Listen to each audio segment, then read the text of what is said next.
ဟုတ်ကဲ့မင်္ဂလာပါဒီကြောက်ကလေးကတော့တတိယအတုပ်ကဖားကန်းမှာဝယ်ခဲ့တဲ့ကြောက်ကလေးကျွန်တော်ရဲ့အခုတင်တန်းသားတွေတင်တန်းမှာအယောင်လေးဖြစ်တာလေးစီးတာလေးကိုကျွန်တော်ဒါလက်ရှိတစ်တော်မှာရှိတဲ့ညီကိုမောင်နှမများနဲ့ကြောက်စိမ်းဝါဒနာပါတဲ့မိတ်ဆွေများကိုလေ့လာရန်အတွက်တင်ပေးခြင်းဖြစ်ပါတယ်ဒါလေးကဖားကန်းကနေကျွန်တော်ဝယ်လာတဲ့ကြောက်လေးခုတလက်ထက်မြက်လို့ခုစီးထားပါတယ်ဒါလေးရတယ်ကျွန်တော်မိတ်ဆွေတွေကကျွန်တော်ပါတနာရဲ့ဘော်ရာကြီးရဲ့အမျိုးသမီးလာအားပေးတာပါကဲကျွန်တော်ရဲ့တင်နန်းကြောက်ပွဲယုံပေါ့ဒါတင်နန်းမှာပေါ့တင်နန်းလိုက်ဟုတ်တယ်ကြောက်ပွဲယုံတော့လောလောဆယ်မလုပ်သေးပါဘူးကိုကြောက်နဲ့ကိုပါသူများကြောက်တွေတော့မအောင်သေးဘူးကျွန်တော်ရဲ့တင်နန်းသားကြောက်တွေနဲ့ကျွန်တော်ကြောက်တွေအခုဘာပြောချင်တာလဲဆိုဒါကျွန်တော်ရဲ့တင်နန်းသားတွေလက်တွေ့ပေါ့ကြောက်မှကြောက်သိမ်းတကယ်လုံးမယ်ဆိုရင်ကြောက်လက်တွေ့နဖူးတွေဒူးတွေရောင်းနီးပေါ့ကျွန်တော်အဓိကအယောင်ပဲတင်ပေးတာအယောင်တင်ပေးရင်အဝယ်တတ်တယ်ပေါ့နော်အဝယ်ကတော့ဆရာကြီးကိုယ်တိုင်ဖားကန့်မှာသွားဝယ်ပေးတာပါဟောကျွန်တော်ရဲ့တင်တန်းသားတွေကိုအစုရှယ်ယာထည့်ပြီးလိုက်နိုင်တဲ့လူလိုက်ခဲ့ပေါ့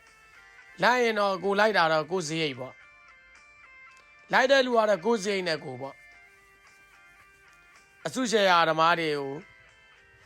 ထည့်ပြီးတော့ဖားကန့်မှာကြောက်ဝယ်သွားတာပါကြောက်ဝယ်တက်တယ်ပေါ့ဗျာကျွန်တော်ကတော့ကြောက်သူတို့အတွက်တင်နန်းလုပ်ဖို့သာအတွက်တင်နန်းအတွက်ကြောက်လေးတွေသူတို့နိုင်တဲ့ငွေကြေးအမောက်လေးတွေစုပြီးတော့ကြောက်ဝယ်ပြီးတဲ့ကြောက်အဝယ်ဆရာကြီးပေါ့တင်နန်းလဲဆရာကြီးပေါ့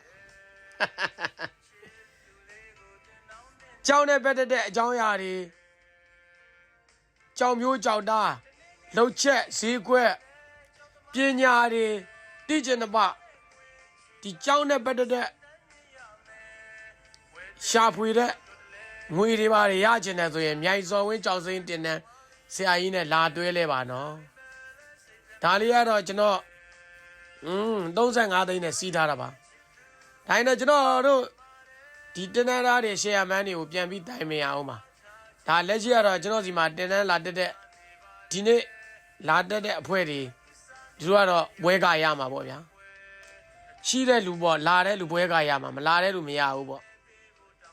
အစုရှယ်ယာပါတဲ့လူတော့ဒါတလက်ထက်မြက်တဲ့အတွက်တကယ်တော့ဒီကြောင့်ကျွန်တော်တလက်ထက်မရောနိုင်ဘူးကျွန်တော်အနေနဲ့ယာပိုင်းလောက်မှန်းတယ်ဘလောက်ဝယ်တာလဲဆိုတာတတ်ချင်တတ်ပလိုက်ပြောဘူး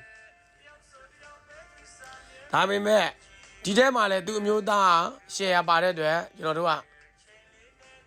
ချင်းချင်းนี่မျှပေးလိုက်တာပေါ့ကျေးဇူးတင်ပါတယ်